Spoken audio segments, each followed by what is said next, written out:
Welcome back to KBC News Check, and thank you so much for keeping us company. We are looking at matters education. There's back to school, there's the Form 1 admission, and of course this year we have the education reforms, which among others have recommended that some of the subjects be merged and some have been done away as well. That is exactly what we are looking at, and remember, you keeping us company on our social media spaces. Do you believe that the current education reforms that we have bearing fruits in the current regime? And remember, in the 2003, when the government announced, President Mwai Kibaki actually announced that the country is going to be having free primary education. There were a number of challenges, but I believe over the years we've been able to cover a lot of those challenges as well. And before we went for that break, and also we went for that live briefing by the CS, we're talking about the education reforms. In regards to now mostly the subject, some of the subjects have been more or less clustered together, so that to make it not only easier for the learners, but also parents as well. Yes, thank you. You know, when we were talking about it, there are many things that we don't see behind it. CBC is not about even the reduce of the subject that has been done. But you know, when the CBC came, we came with making our schools to have equipments like music club, like swimming pools. All those things were coming, and building even other classrooms, which actually we failed to do. The government failed to do it. So me, as a person who is running a private school, I'm trying to put things in place, but it is too expensive even for the parents to participate on the things that the education need for their children. Number two, I was talking about the contract that were given for our teachers. You know, let me correct some statement here. The teachers belong to the government. They don't need to beg for contract or employment when their time reaches. When you're dealing with employment and you promise some people that I'm going to confirm you permanent in the next 1 year, which means the Ministry of Education or whoever is managing that docket has already had a meeting and check on their budget for the next year, so that you can utter a word or announce what you're going to do. Because when you at the back of your mind, you know what is in the budget. But if that time comes and then you are coming again to tell us, now we're not going to give you the contract because of the economic situation in the country, which means maybe somebody who promised these teachers to be given contract was a different person from the same government, which now are But telling with all fairness, looking at the economic turmoil that the country has undergone, and the government itself, the government has said that indeed our coffers are kind of empty. But wait for 1 more year.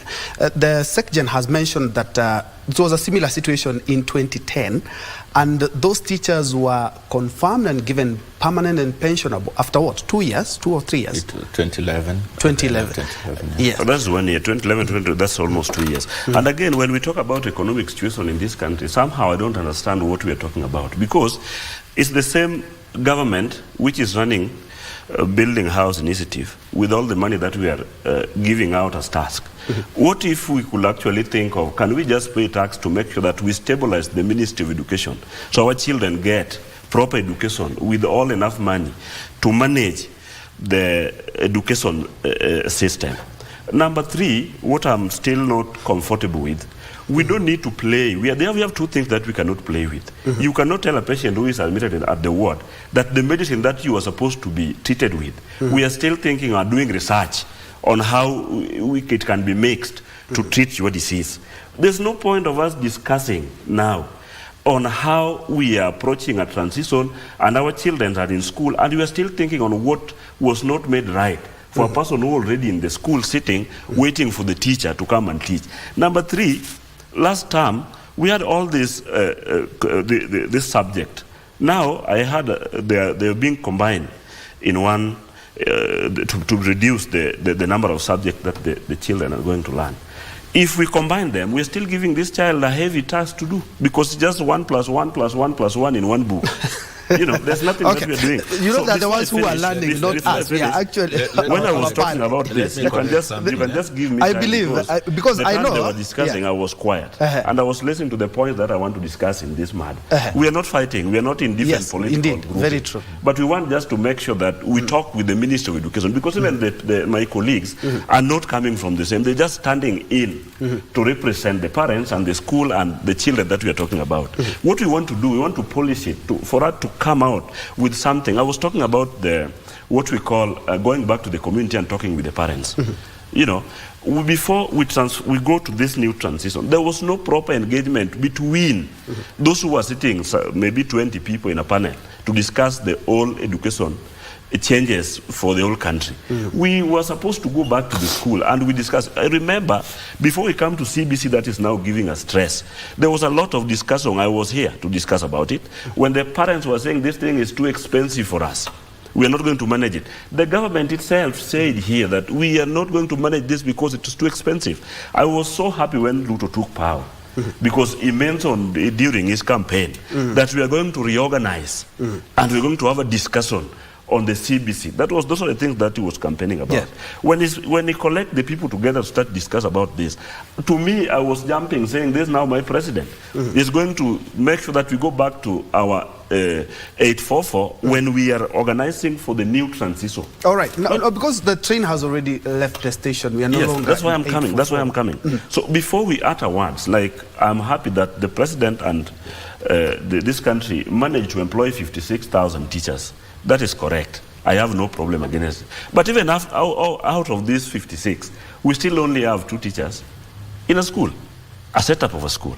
We have primary, which now we don't have the other curriculum that we had. But there were things that we were supposed to be put in place before the class 6 transition, class 7 join schools, which is now junior secondary. These things are not there. And it is confusing the old system of the parent. You have a primary school, and the same primary school, we have those who are still putting on the uniform for primary, and the same primary school, we have another student or children, I don't know how to call them now. They're having a different type of school uniform. The teachers are not there. So when we are talking about education, my friends, it's not about which political grouping you are coming from, or which church are you coming from. We are talking on something that is affecting the whole country, our grandchildren, our children, and even the people who are coming tomorrow. All right. So my contribution to this, before another person take over, is to organize and harmonize. And if this ministry can sit down again and put things in place, than sending the teachers to school and there are no proper system which has been put in all the schools that we are running. And maybe let me go to the SecGen, because you, as a union, you are part of the presidential task force on education reforms, and what he's talking about is some of the things that some parents raised. Some see CBC as glass half full, some see CBC as glass half empty, and there were even some discussions in regards to CBC reforms. As we do the reforms, there were some parents, just like he's mentioned, that wanted us to go back maybe to the 844. But as I've said, the train has already left the station. We are geared toward the CBC. Some of these challenges in the education reforms. Let me say this, that first of all, as a union, we were not part of the task force. Okay. And we were happy to be out. You're not represented in the task force? Yeah, no. We were happy to be out so that we could give our views. Okay. And we really did give our views. We did our research, we did a presentation, and we gave our views to the task force, which was good. So that one, I'm correcting something about public participation. That when the Presidential Working Party went out, were given the task of looking at the challenges of the competency-based curriculum, they went through the process as it is required, including public participation, where people were given room to state what is not working or what was working. And out of that finding is the recommendations that they gave. Remember, the task force was not supposed to go and sit down and come up with recommendations, their own recommendations. They were supposed to get views from the stakeholders, including owners of private school. I'm happy my brother is managing one. And so out of their views, they they collected the facts that build up to the recommendations that we are having that are being applied, and know that some of the recommendations can directly be applied because they do not have legal implication, change of law, while there are other recommendations that cannot be effected until some legislation is done for them to apply. So that is a process. So the issue of saying that there was no public participation, it was there. Maybe not adequate? Okay, I don't know of the measure of adequate, but the room was there was public participation, including every other person, and the recommendations came out. And you see, recommendations, when they come out, they might not suit every other person because maybe what I wanted, part of it did not go to the recommendations. Then let us come to the second place of what we call curriculum designs.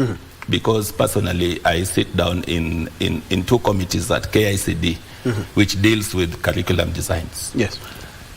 Even as late as last week, we were looking at some of the designs that have been developed in some of the subject areas as have been recommended by the workforce, and the KICD is working on the designs that are going to implement the new changes. So the designs are already there, and they are coming out, and they will be used, and all the schools will have access. Then 3, the textbooks, just like my chairman had said, the differentiation is not that big in such a way that the textbooks that were there cannot be reused. It is just reorganization. Even in some areas where subjects have been combined, it is just picking something from what was in this subject and what was in this and applying it in the curriculum design. So let us know that this process is a process that is ongoing, and to me, I'm taking it very positively. And what I would urge my other colleagues here, most of those who are in the management of schools, and I'm happy, his school has not stopped operating despite all these challenges. He has been operating. So what he should tell us is what is this that he has done to ensure that with all these challenges, he's still on course and is still operating, and the things seem to be working at some level because they are not at zero. I'm only afraid that if he's lamenting so much and is owning a school, then I'm worried with the management of that school. Okay, we'll give him a right to reply. Yes, he'll have a right to reply, but I'm saying my view to it. Yes. That he should tell us, you see, like, I faced this challenge and this is how I have mitigated to come out of. And it can help the country. And when we're talking about the government, and we're talking about my PTA chairman has talked about the government and what the government is doing. When we talk about the government and the role of parent, know that all of us are government. The government is not zeroed on the management. All of us are government. So where we have a solution that we can help improve on something, let us bring it. That is why there is the parental support, and there is the teacher support, there is every other support. And lastly, about the teachers and implementation of CBC. Yes, some schools have been given 2 teachers, others have been given 3 teachers, and as a union we know the challenges that the teachers are having. But we have been encouraging our teachers to go out, because even in, those teachers who are referred to as primary school teachers in quote, some of them have the capacity to teach in the CBC class, because the CBC class is simply grade 7, grade 8, and these teachers, some of them have degrees, they have gone to the university, some of them have been retooled. Others are expert in some of these areas. And those who are trained the time I was trained as a teacher, remember the training of 844. And if you look widely at the differentiation between the 844 and the CBC, the gap is very thin in terms of what the 844 had seen those years that we were training and what is happening now.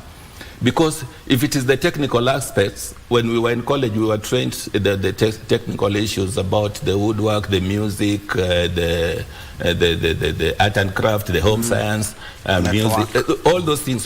So the teachers who are within the generations that I have it, I just need to be retooled a bit, to be refreshed, to go and apply the same in grade 7, grade 8, and grade 9. So in these schools, we have the capacity. What we have always been encouraging teachers, don't let the students remain untaught. Go teach. And that gives us as a union a bigger platform to say, now that they are teaching, recognize their upgrades, because they are those who have gone and attained higher qualifications. Recognize their degrees, recognize their diplomas, recognize their masters, because now they are applying. And now we go for what you call equal pay for equal work done, because they are giving a little more effort than what they are.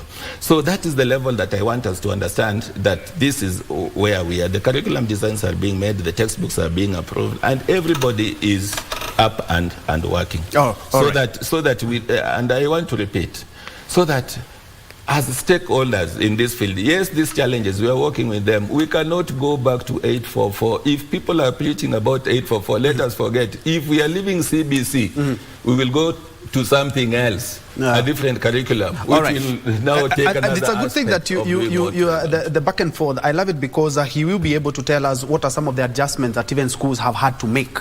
They have had to do with some things. They have had to adjust some things to actually to more or less like survive, because it's a good thing that you've mentioned that there's some schools that are actually surviving, and especially in the private sector. We will be talking about that, and Benson, you also will be weighing in on the education reforms. But first things first, let's cross over to the great county of Nandi, where my colleague Wycliffe Okech, as you can see him on your screen, is at the Nandi, at the Kapsabet boys in Nandi County, and brings us a live report in regards to the Form 1 admission and education as he engages the deputy principal. Over to you, Wycliffe.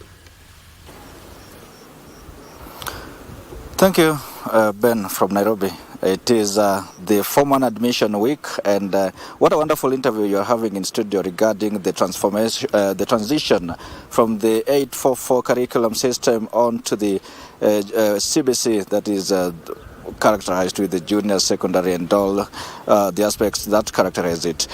Today we are looking at the situation as it is here at Kapsabet High School in Nandi. Like you've mentioned it is the week for the Form 1 admission, an exercise that kick-started yesterday. And I remember yesterday we came to leave viewers live from Kisumu as we were just conducting a spot check in various schools just to see how this exercise is begun and how it's going to pan out throughout the week, because we expect it to run throughout the week to enable parents actually to meet the requirements that are required for them to admit their children into the Form 1. We know that this is the last cohort of the last Form 1 actually admission under the 844 curriculum. And before I talk much about the transition, rather, let me just engage the deputy principal here at Kapsabet High School in charge of administration, Mr. Ronald Maniki, to paint for us a picture of how the situation has been since yesterday. How many learners did they receive, and today, how has it been? Like since we came here, there has been episodal change in the weather. There have been chill moments. There have been sun in duration, but then the children, the Form 1 being admitted here, have had to enjoy all that as they seek to quench their quest for knowledge. Let me just engage Mr. Ronald. Mwalimu, labda ukiangalia pale na tueleze exercise kama hii kuanzia jana imekuwa vipi katika shule hii ya Kapsabet High? Asante sana. Kwa jina naitwa Bwana Mwaniki Ronald, Deputy Principal Administration katika shule ya kitaifa ya Kapsabet, na kwa niaba ya mwalimu mkuu ningependa kusema kwamba leo hali ya anga ni nzuri na tunashukuru. Jana kulikuwa kunanyesha sana mpaka mwendo wa saa 2 hivi, lakini leo hali ya anga ni safi kabisa, na jana tulipokea wanafunzi wengi sana, na hii imetokana na pressure kubwa ambayo tunapata kutoka watu ambao wanataka shule hapa. Tulikuwa natarajia kama shule tupate wanafunzi 475, lakini kutokana na pressure ya 100% transition, unapata wazazi wengi wanakuja wanataka nafasi hapa. Kwa kufikia jana tulipata wanafunzi 620, na kuna wachache ambao pia tunaona bado wanakuja, na labda juma hili kuna wale bado watazidi kuongezeka, na kuna wengine bado wazazi wanakuja kuomba nafasi hapa. Na kama shule tuna changamoto zetu. Tunapopata wanafunzi wengi tunakuwa na changamoto nyingi, hasa upande wa madarasa. mabweni na hata kwenye maabara na sehemu hata viwanja, kwa tunakuwa na hizo changamoto kwa sababu ya wingi wa wanafunzi. Hata hivyo tunashukuru sana, tuna wanafunzi ambao tulipata kiasi, na tunaona form 1 leo wanaendelea na shughuli zao, na shughuli nyingine ambazo tunaendelea kwa shule za branding. Nashukuru. Labda tukiweza uliza, nikiangalia upande huu mwingine naona kuna wale bado hawajapata sare, na nikiangalia upande huu mwingine basi kuna wale tayari wana sare na pia vitu vingine ambavyo vinahitajika. Labda nikiuliza tu mambo kama sare, vitabu, wanafunzi hao wanazipata katika shule hii ama wanazinunua kule nje?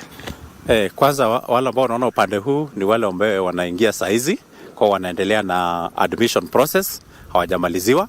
Tayari kuna wale ambao wamenunua sare zao kule nje, na kuna chache kwa wale ambao wameweza kusafiri kutoka sehemu mbalimbali, hawajajua pale pa kununua sare. Kwa kuna chache tu kwa upande wa shule ambapo tuna supplier wetu ambao ameweka hapa ili wapate kununua na watapewa zile sare. Imerahisisha pia kwa upande wa mzazi asije akahangaika kwenda mbali, lakini wengi walijinunulia sare zao kutoka maeneo ambapo wanatoka ili wapate kuja hapa katika shule yetu ya kitaifa ya Kapsabet. Shughuli hii imeanzia jana, na pengine kuna wale wazazi hawataweza labda kuleta wanafunzi wao ama watoto wao hapa, maybe hawakuleta jana na pia leo pengine hawataweza kufika. Hebu tuambie, shughuli hii itaweza kuendelea wiki mzima, labda kuwezesha wazazi kufikisha watoto wao hapa? Naam. Changamoto nyingine ambayo tumepokea hata kuanzia jana ni upande wa school fees. Tumekuwa na needy cases kadhaa jana, na hata leo kuna wale tunaona wameingia bado wana changamoto, na tunatarajia kwamba wanaendelea kuja tu hata mpaka Friday tutawapokea, na kuna kadhaa ambao hata wamepiga simu kuonyesha kwamba bado wanatafuta karo ndipo wakuje katika shule yetu. Kwa tuna kadhaa ambao wale hawajafika, inaonekana kwamba bado wana changamoto ya karo katika kufika shule yetu. Asante. Na labda sasa labda ujumbe kwa wazazi, pengine wale hawataweza kabisa labda kupata hiyo karo ambayo inahitajika hapa ndio posa waweze kuleta watoto wao, unawashauri vipi? Nitapenda kushauri wazazi labda wajikakamue popote pale walipo, wasije wakakaa tu na kuacha watoto wao wakakaa kule nyumbani, wajaribu kutafuta msaada popote pale wanapoweza. Tungependa pia kushauri kama kuna wadhamini wowote ambao wanaweza kuchukua watoto wakawasaidia. Pia tuna viongozi katika hasa maeneo bunge ama hawa wakilishi wa wodi.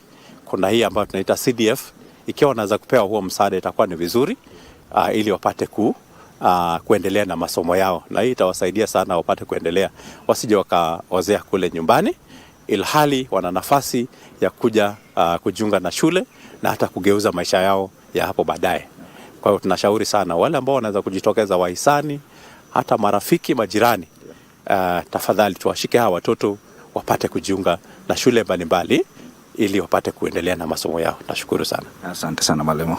Ben, that is Mr. Ronald Mwaniki, who is the deputy principal here at Kapsabet High School in charge of administration, talking to us about the entire exercise of Form 1 admission here at this learning institution. You've heard him mention that the exercise, of course, kick-started yesterday in a smooth way, and here at Kapsabet they were expecting 475. That is the number of Form 1s that were placed here. But then that number has grown because there have been requests from parents, from learners who were not placed here, but then they have the wish to join Kapsabet High, and also in that case, that is pushing that number from 475. Like you've heard him mention that yesterday alone they admitted 620, and that number keeps growing even today, and of course throughout the week.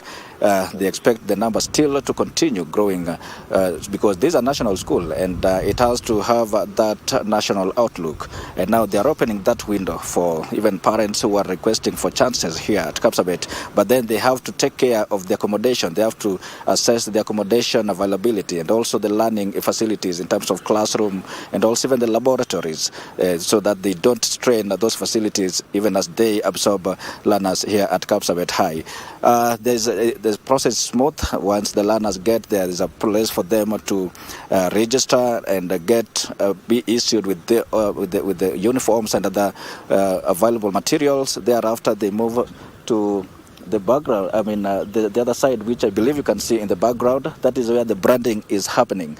Once they have been issued with the necessary materials in terms of books and the writing materials and the uniform, they move to the other end where they get branded in terms of name by name, the streams and classes and dormitories.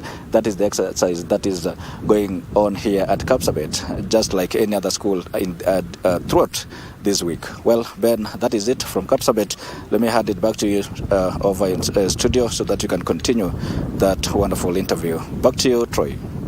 Thank you so much, Okech, live from Kapsabet Boys in Nandi County. And just a quick one, the president is also in the same county where he will be expected to commission the Tinderet TTI, Technical Training Institute, and later on he is expected to commission affordable housing projects in Kapsabet. But a good thing, Kapsabet is taking a hive of activities there. But what do you expect from one of the top schools in the country? They are actually holding, continuing the admission of students. They're expecting 475, 620 students and more still are making private requests so as to join the same high school. But back to our discussion, and I want to touch on the education reforms so that we may give Newton some of a right to reply in regards to how schools have had to make do with a few things, or how are they surviving despite the harsh economic times. We're looking at the education reforms, and the CBC, now it's the train already left the station, and we are having some gains, and we're also having some changes in regards to some of the subjects that some of the students are having to do, and making their work easier, and even parents in regards to stationery, books, and some of these things. Okay, the train left. We had changed the train anyway, but we are, I think, 3-4 years into the CBC from the onset, I think, and we seem to be struggling with changes. And this is why I said education is a very important component to any nation. So it must be delinked from the political intentions of the leadership. In fact, it should be a very independent thing, whereby reforms are a good thing in education, and they must be informed by what we want to achieve as a country. I know we are moving towards the knowledge economy. A lot is happening into the world of work, and it is because of the education systems that we put in place that Kenya will be at the top, of course, in the region and perhaps even in Africa in general. So as we make these reforms, are we what is informing our decisions? Of course, I am very sure that before we thought of a CBC, there was a reason, and there was maybe a very competent team of experts doing all these things. Of course, there were small issues. Personally, I was domiciled the junior school at the current primary schools. That was what should have happened. But then, of course, maybe the experts by then had another different view. But now we came back here. As we are here, remember, in the next 2 years, we'll be transitioning to senior school. And we have 1 year or so to plan so that we are not moving into a quagmire whereby people are now in limbo. They don't know what to do. This is enough time for us to realign and make sure that we are doing the right thing. I know Newton talked about the infrastructure. Those learning areas, for example, those who go to sports, we need the infrastructure in terms of swimming pools, basketball courts, stadium, and all that, so that the learners who are gifted within this line, they can have resources for them to be able to pursue their trade. So the only worry here is that anytime a government changes, we seem to be thinking of changing and having reforms. Okay, is it because we are changing a government, or is it we as a nation? Remember, as you said, we are the government. Governments are for the people, by the people, and of the people. So we are the ones, the parents, the children, and the stakeholders, to just like come and stay in one voice and discuss. Let us have a very serious discussion about what kind of reforms do we want to see. Because these children, for example, the current children who are in the middle of this CBC, the learning areas were 14, they'll be consolidated into, I think, 7. So it's a trial. These are like guinea pigs. By the time they are transitioning, it will be very hard for them to tell which is which. Of course, for every change but comes do you believe that these reforms are necessary, or maybe we could have let the train first of all run for a couple of years before we initiate any reforms, according to you? For any curriculum development, there has to be a very serious pilot. And that's what perhaps should have been done. Did we pilot sufficiently for us to be able to say now its systems go? Or are we piloting with the subjects? The people who want to help are the ones being used as pilots to try a system. So those who come after them might benefit from the system, but these ones might be disadvantaged because today they are doing this, tomorrow they are doing this. So I think we have to rethink as a nation seriously on how to be able to support these students who are in this transition phase. Otherwise, we will have a gap. Several years to come, there will be a gap of maybe like, these gaps come in after some time X. For now, we may not see that, but in the next 10, 15 years, even in the world of work, we'll realize the challenges that we have. I was seeing recently, there was a meme, the class of 2015 are now doctors, and people are making fun of it. If you recall, the class of 2015, they did KCSE, I think, in 2014, where we had a galaxy of A's. Everyone got an A or something. And then people are questioning, what is it? By then, people didn't see. Now we are seeing it, and employers are watching.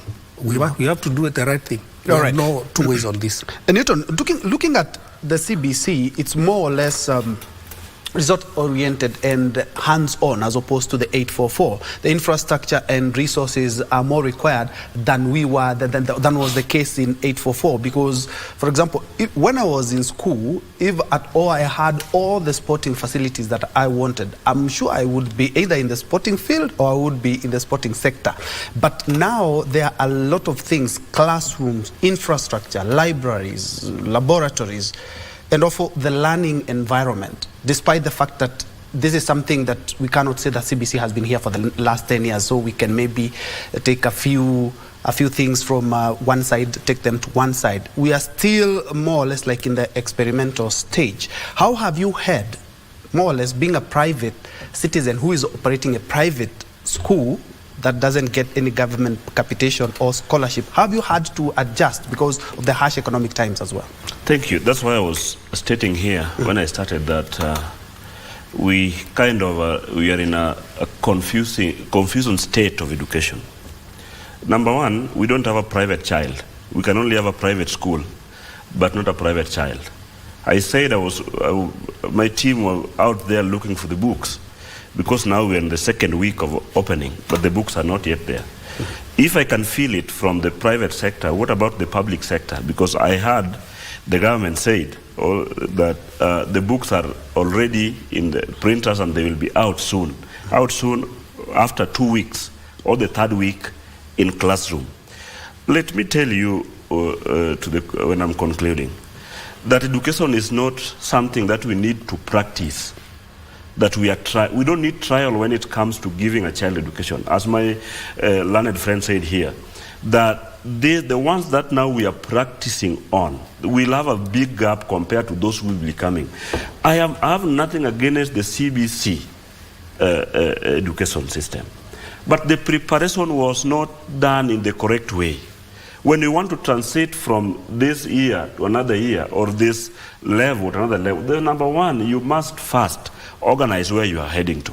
It's like even building a house. We have those who construct their permanent houses with a strong foundation. They spend a lot of money before they build. And then they have the strong house. But if you just construct a house with cheap materials, that's why we have been having a falling of many houses even in this country.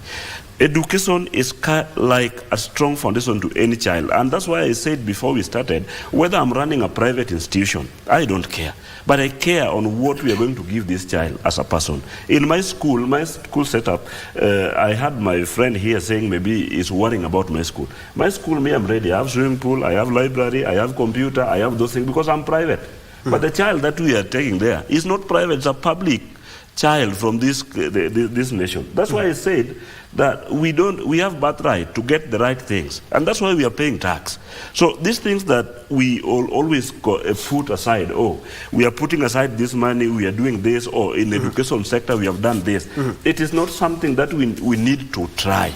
Before we announce on the second thing that we are going to do for our children, number one, we first make sure that we sit down and we go through all the things that needed for this child to get learning material. For example, the CBC we are talking about here now. The things that have been put for a child to have to go for this transition are not enough. If you go back to the public school. I don't want to talk about private because if you go to this private school, they have almost 99.9% of what is being done. But the majority of our children are not going to private school. They may not find money to pay for these private schools. But the public school, that's why I'm here. Not because I'm running a private school. I'm here for another child who need to be like me or you in the future.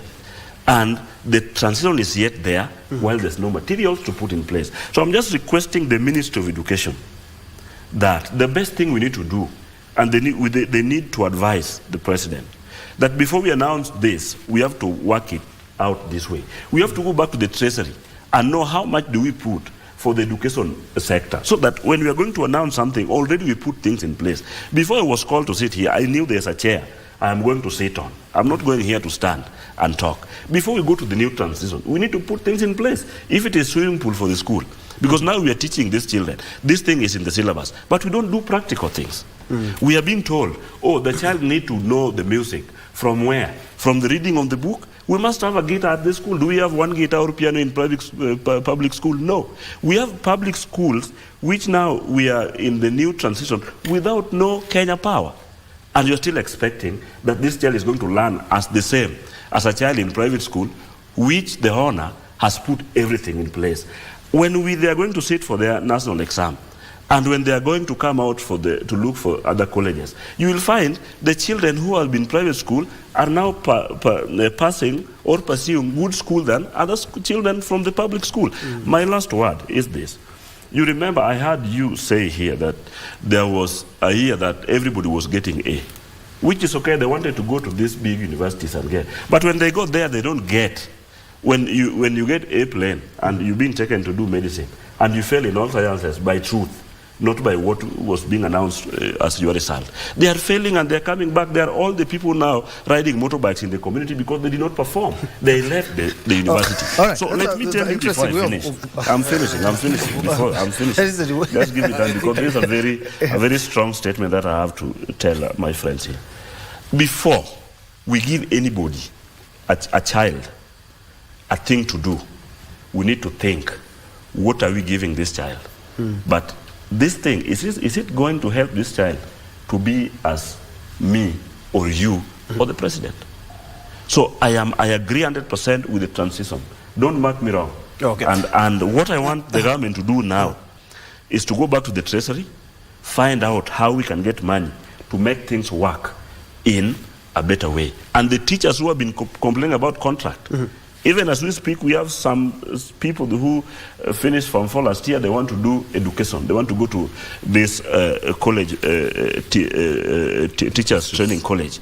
Where are they going to work if we have not employed this one? And the one that we opted to employ are still under contract. We have to figure out this thing before it goes to a mess. All right. Let me go to the SecGen straight away, and I'll pick from where exactly he has said. Just a minute. Yes. And he has mentioned in terms of resources. Do you believe that private partnership could bring some sanity, maybe and improve the education sector in the country. Because I'm looking at collaboration between the government and the private sector in addressing challenges of education by improving infrastructure, teacher training, and also resources. Because as he said, if you're talking about music and the school doesn't even have a guitar, then we are reading from two different scripts. And that is where private institutions like his are a mile ahead of public institutions. I want to agree with him on the issue of there is no private child. That children are children and they should be given a level playing ground. Part of his corporate social responsibility as an investor in private learning is to support the immediate public school that is near to where his school is. And the only way he can support that school is making available through a proper channeled arrangement for the school that is next to him to enjoy some of these facilities. Some of these facilities, and I'm happy he's saying he's doing, to enjoy some of these facilities that they are having so that it can improve this child who needs this access. And that is where the public-private partnership comes in. The government, in its projection, even as they were talking about the transition to grade 7 and grade 8, remember they did a mapping. And they said the schools that are ready to accept grade 7 and those which were not ready. And there was also this it was more theory, I don't know how practical it was, and that's also something I want to support him on, saying that a school that is picked is placed nearer to maybe a secondary school that has a laboratory or has a home science room or has a workshop, something that these children in the junior secondary grade 7 would access, so that those schools would work into collaboration and make those students work. Even some of the schools that are nearer to the technical training institutes that they could access, and even maybe utilize the resources, even in terms of human resources who are there to assist in building up these children. So it is more said and more quoted, and it would be nice if it would work. Maybe it is streamlining the system so that the private schools can come in to support the public schools. But again, we can also not escape the fact, and that's also another area that I support him, that the government taking its role of providing the basic requirements that are needed to ensure that whatever they are rolling out succeeds. In terms of provision of a guitar, like he's talking about a guitar, which might look very basic. Provision of those. I remember when I went to high school, I went to a high school that when I entered the school, there was a full workshop with the jack planes, with the hacksaws, the tools were there, provided by the government. I remember when the 844 was being rolled out, the schools were provided with these. When 844 was, there were hammers, there were everything, they were provided to this school. It is only that when they were taken to those schools, they became white elephant. They were not being used because people's mind went back to competition. That it is not the practical aspect, it is the passing of what? Of exams. So if we can look at a way in which the government can come in, incorporate the leadership of private institutions. They are good, they are very supportive. Some of the schools are very supportive. The government comes in and incorporate them in ensuring that they succeed in their programs in a well-structured and well-managed way. Then I think some of the challenges the public schools are facing will be something that can be done. When we talk about transition at grade 9, going to senior school, and this is where my friend was talking about development of talents. And we have the pathways that we have, the arts, the STEM sciences, and then we have the talent development. When we think about this, then we look at even the existing secondary schools now and the facilities they have. Then the secondary schools can be mapped in such a way that if these ones have this facility, then transition to grade 9, these ones will take students whose interests go to this area. That one, and it will be very easy. So that mapping, and it should be done in good time. We only have one lull year of 2025, and then 2026 we'll have already people transiting to. So that proper planning, early planning, so that nobody sleeps in class, so that we have proper planning for the transition. And that is where now every other stakeholder should come out, we should discuss, and we should support positively, and the government, where we all belong, I said, but they are the key drivers, the cog, should come in and appreciate that everybody has a role to play. Public participation is not a one-off thing that they did and they cannot do again. It is important that even now, as we are moving towards the next level of conversation, what do we need to do? Bringing in stakeholders maybe in the year now, we are in the year 2024, bringing us back and saying, now here is where we are. What else do we need to do right? Let us take it, and I think he was short of saying it, that education is a live project. Something live means that you, at any time, you can grow it in whichever area that you feel growth is needed. So let us look at the situation whereby we can still come back, have a conversation, and see what we need to improve. I think that one also will bring in our brothers in the public sector, who are, private sector, who have invested, to see what quality addition we can bring into education. Indeed, and I'm still going to pose the same question to you, Bona Chair, because I believe partnerships, if we only just leave education sector to the government, we will not actualize exactly what we want, and we won't better the education standards in the country. But when we have a private-public partnership, I believe that's a way to go. But unfortunately, I've noted, and I actually saw in news, where parents and students and some teachers blame the head teacher for the poor performance in schools, and they have ejected, I think it's 2 or 3 schools yesterday who did that, parents actually. I'd like you to respond to that, being the chair of the Parents Teachers Association. Thank you. I want to begin from where I stopped, because I've been quiet for a long time. One, I want to say that during the task force formation and participation, we as parents were not involved. We didn't sit in the board, just like the way my colleagues did. And we thought that it was also wise that we didn't sit in, so we could get the views of the task force which came out. As parents, we gave our views, and actually they heavily borrowed what we gave in the task force. Almost 3/4 of what we gave as parents is what's now being implemented by the government.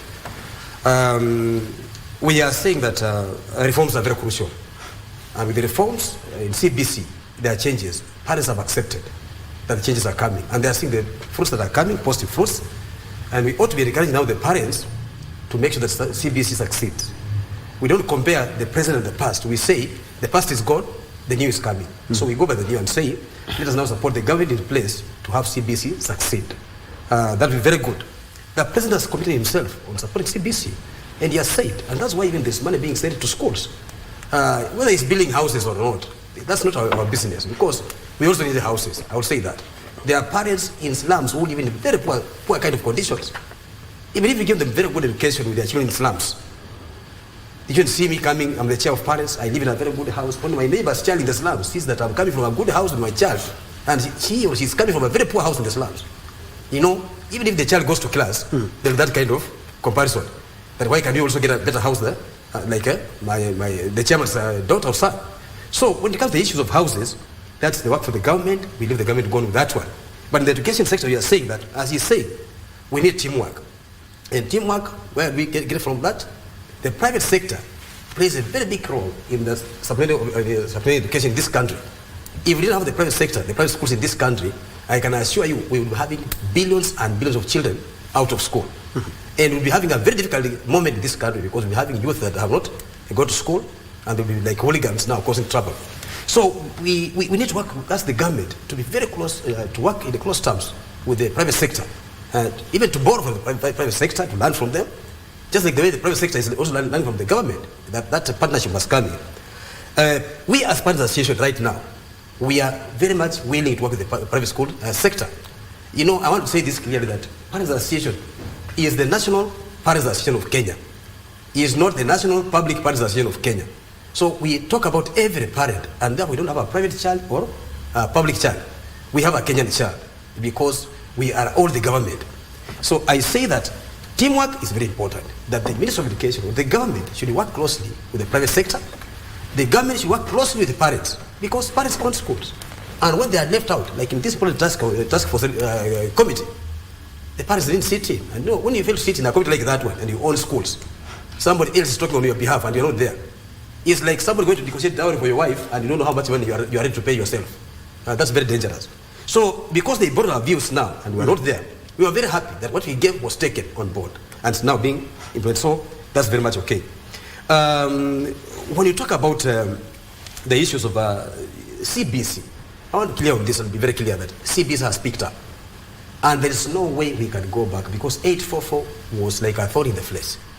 And that's where the reforms came about. We remember that 844 system was exam oriented and students would stay in the class and get A's. And those A's would not take them anywhere because international community will not allow such students to go and work in the what? In the private firms even. For example, right now, you are asking me about the issue of parents going to schools and evicting principals. First of all, I want to say that those are not parents. Those are hooligans.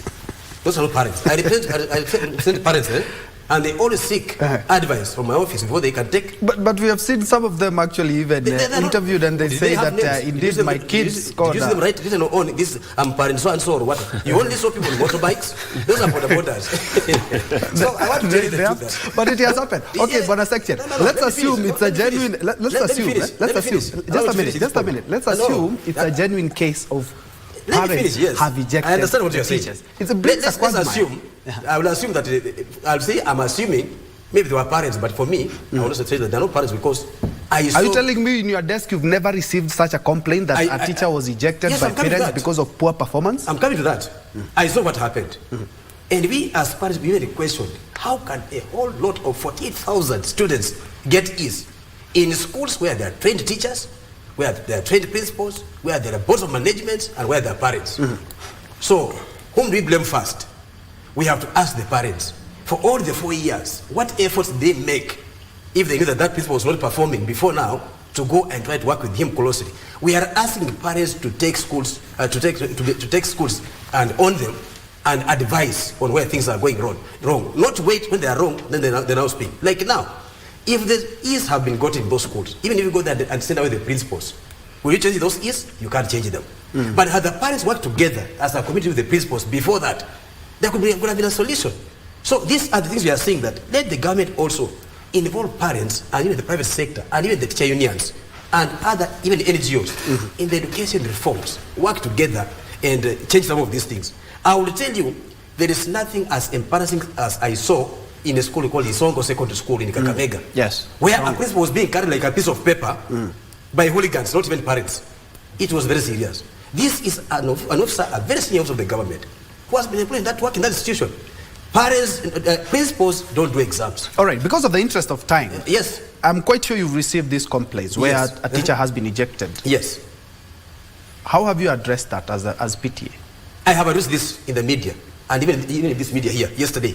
I said in news here and said that those people taking law into their hands to go and evict principals and teachers from schools, should stop that with immediate effect.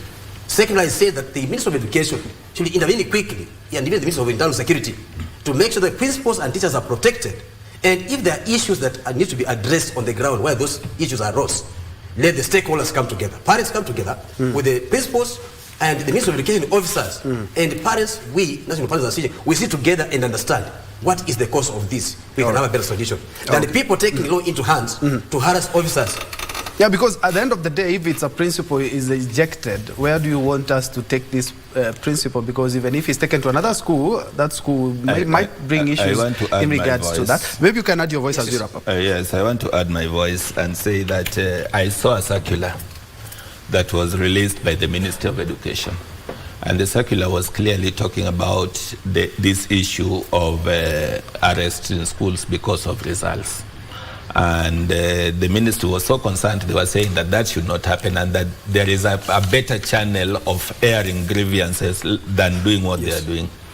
And that process should be followed in case of airing. So it is shameful. Even I, as a parent, now if I would remove the tag of being a teacher or a tag of being a trade unionist, I think it would be very demeaning for me to do something to somebody which I would not wish that it would be done to me. Yes. Because even where I am, I'm also accountable to people. Even if you're a policeman, you're accountable to people.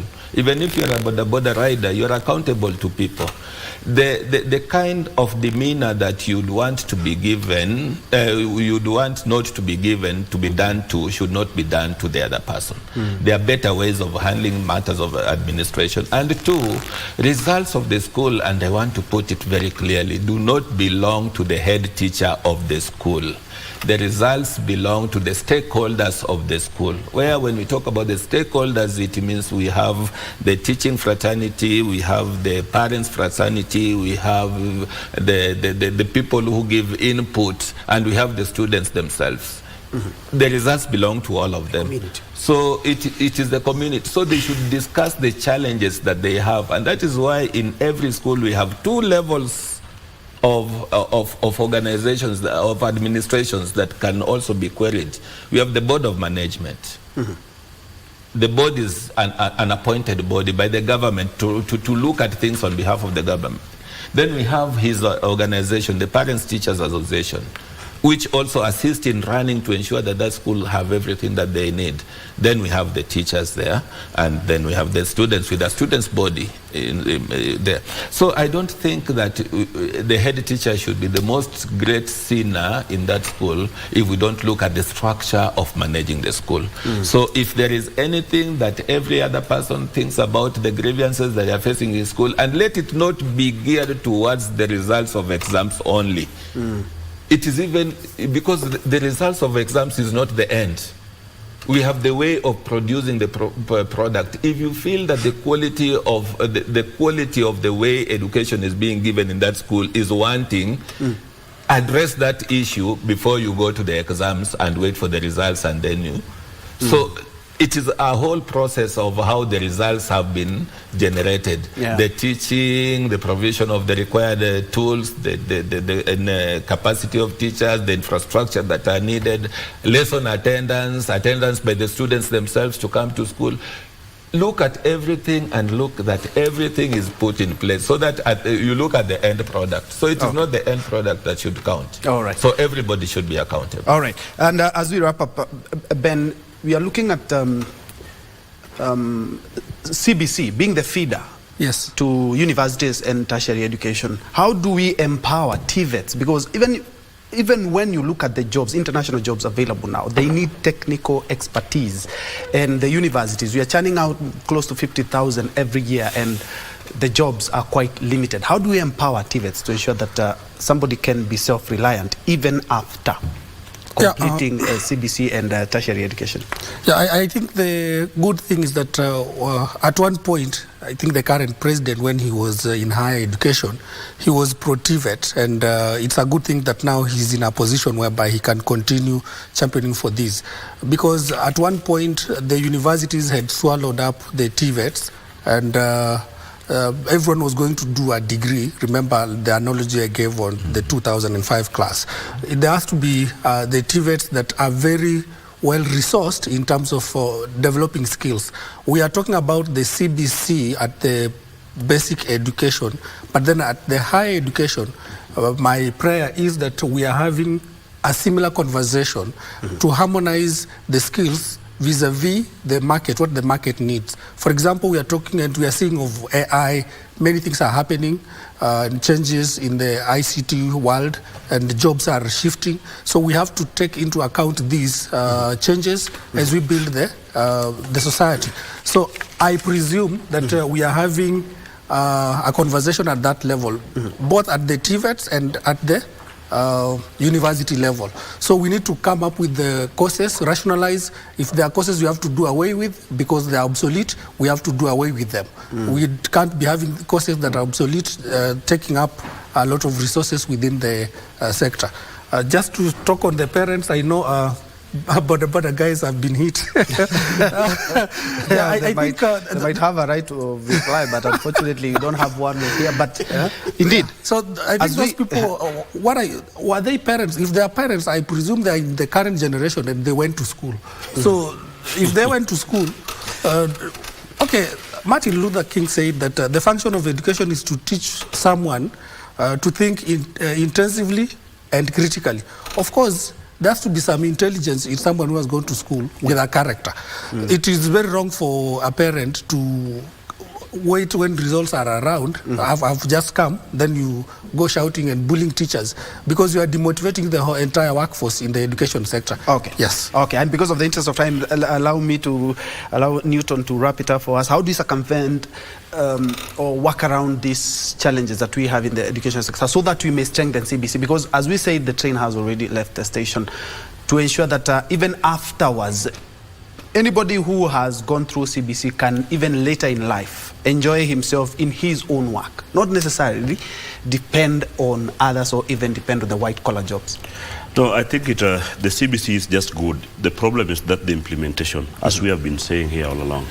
My school, I want to talk on behalf of my school. Already we set the computer lab, we set the workshop.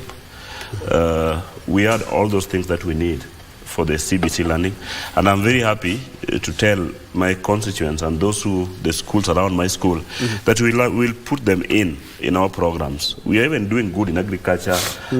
We have a place for the agriculture learning because it's a subject in the curriculum. But what I want to urge is this about the issue we saw about the parents going and harass the principals and deputy principal in school. I was not happy to see it happening all over. And it's very unfortunate that even my next school where I went in primary was experiencing the same when the parents gang and send away the Njue teacher and the principal, being of the lack of good performance. Somehow the teachers or the principal did something wrong, which I don't even know. But I think before when I went to school, we had this... All right, we're running out of time. Yeah, we had these inspectors who are coming to class and go through when the teacher is teaching so that they can know and rate how the teacher is teaching. I think the ministry should do the same now so that we can know and rate our teachers. Anyway, because of interest of time, we are requesting the Ministry of Education to take education as a key than any other projects running. And if you do it so, we are going to have a better country in the future. I couldn't agree more. Actually, it's the highest budget that we have, over 600 billion, and of course other supplementary budget, but we are not still there yet. But when we work together, I'm quite sure we're going to improve the education standards in the country. Just in my immediate left, Newton Ogada is also a philanthropist and also director of God Will Provide. Just next to him, we have Benson Masero, who is an educationist, and next to him, we have Silas. Just next to him, we have, beg your pardon, Hesbon Otieno, who is the Deputy Secretary General of the Kenya National Union of Teachers, or if you like, KNUT. Just next to him, we have Silas Obuhatsa. David, I've gotten it right today, who is the chairperson of the Parents Teachers Association. My name is Bentro Njue. Lensa Odingo has been our sign language interpreter. Let's continue this conversation on social media. Do have yourself a blessed afternoon. Paving way for Kurunzi Mashinani and Tamrini.